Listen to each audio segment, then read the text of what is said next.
Hello, my lovely internet strangers. Welcome to my second YouTube video. Today I'm going to be testing out a Halloween look. I'm going to be doing Billy from Saw. I believe that's what the doll is called. Anyway, I told you guys that I wanted to share stories on here that I don't think I can share on TikTok, like my first felony, which is what I'm going to be talking about today. Again, I have no idea why I say first felony because I didn't get another one. I've never done anything bad or even close to what I did when I was younger. You're probably wondering, Hannah, what could you have possibly done at 14 years old to get you a felony charge? Grand Theft Auto. So let's get into this story. When I was 14, I lived with my adoptive parents who were very religious.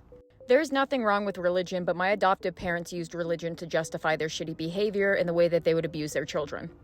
We always had drastic punishments for small mess-ups. One time my sister left her pumpkin after Halloween in the sink and it rotted. She forgot about it, so they made me eat it because they said as the smartest one, as the fucking Einstein of the group, I should have known better. I was 12. So it should come as no surprise that one day I decided I was going to go into our garage fridge, which had beer, and it's also where they put the yogurt. My sister was mad at me, so she told my adoptive parents Hannah's going to go steal a beer. They ran out, freaked out on me. I had a yogurt in my hand, and then they told me that I was going to rehab. I was a really good, God-fearing child. I had straight A's. I rarely had disciplinary problems at school, so I was very confused as to why I was being sent to rehab, but I agreed. I told them send me. I felt like anything would have been better than my home life at that time, so I encouraged it. I was like, yeah, send me. I'm an addict. The rehab was in the middle of nowhere in Ely, and it was a horse rehab where you would take care of the farm animals, and then you would do counseling. I was really scared the first day that I showed up because I never touched drugs or alcohol or anything like that. And it was a whole bunch of actual addicts and people who really had disciplinary problems. And I was just there to get out of my house. I honestly had nothing to be worried about though, because it was a bunch of girls around my age and we all got along really well. I didn't have problems with anyone while I was there. I'm actually still in contact with all of those girls. I have them on social media and they're doing really well in life, which makes me very happy. I ended up getting really close with this girl named Bree. We had a similar background and neither one of us felt like we should have really been there. But at the same time, neither of us thought that we should go home. Since this was a rehab for underage girls, it was put in the middle of nowhere specifically so that people couldn't run away. Lots of girls had tried before us and they would just end up in the hills wandering basically nowhere for days until they were found. Bree and I, we really wanted to run away. We genuinely thought that together we could create a wonderful life, because at least we would have each other's back, which nobody else had ours. A couple weeks before we ran away, we were laying down talking about how the girls who ran away before, they messed up because they left on foot.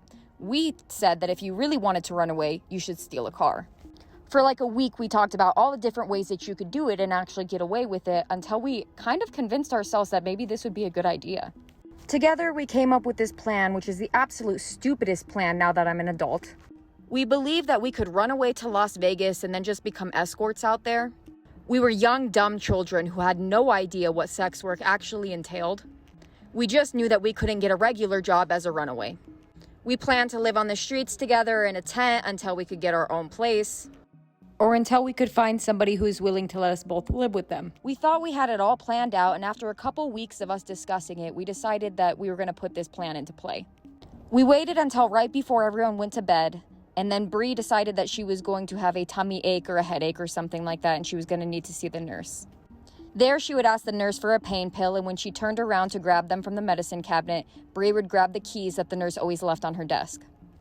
Then she would say her good nights, and then we would wait until everyone fell asleep. It was probably close to 1 a.m. when Bree came to my door and was like, let's go. I packed up all of my stuff, and we snuck out front, where she unlocked this person's brand new truck, by the way, and then we got inside. Neither one of us had our license, as neither one of us was even 16. So Bree said that she kind of knew how to drive, and we just took off. She did not really know how to drive, so in the very beginning she did run us off the road, which scared the absolute crap out of me, but I didn't think I had any other choice but to continue going. She figured it out quick though, so nothing to really worry about. Bree drove while I tore through this nurse's truck looking for anything that we could use. She had food, she had makeup.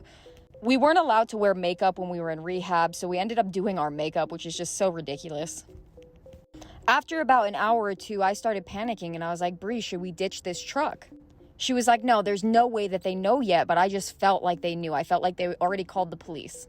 I kept telling her, let's ditch this truck, let's ditch the truck, and let's hitchhike, let's get a semi-truck to take us wherever we're going. She told me it was all in my head and that we'll ditch the truck once we get to Las Vegas. It was probably close to 3 a.m. when we saw these headlights approaching, and both of us just knew. We looked at each other and we were like, that's a cop. Those are cop headlights. I don't actually believe that cop headlights look any different. I think we just knew. Like, it was a gut feeling. We knew we were going to get caught. The car passed us. We thought we were good. Looked in the rearview mirror. Lights went on. Flipped around. We didn't even try to outrun the police. Bree just pulled over. The cops came up to the window, and then they were like, what are you guys doing out? And we tried some, like, bullshit excuse, but, like, it's 14-year-olds behind the wheel. So, like, they didn't believe we were grown-ass adults. They asked for our names, and we gave them fake ones, and then they repeated our real names back to us. We just sat there with our fucking mouths open while they asked us to take a step outside of the vehicle. Once we got outside of the vehicle, when I'm in really uncomfortable situations, I hysterically laugh. I couldn't stop laughing, so the cop grabbed me, slammed me up against the car. He kept getting so frustrated. He was like, this isn't anything to laugh about.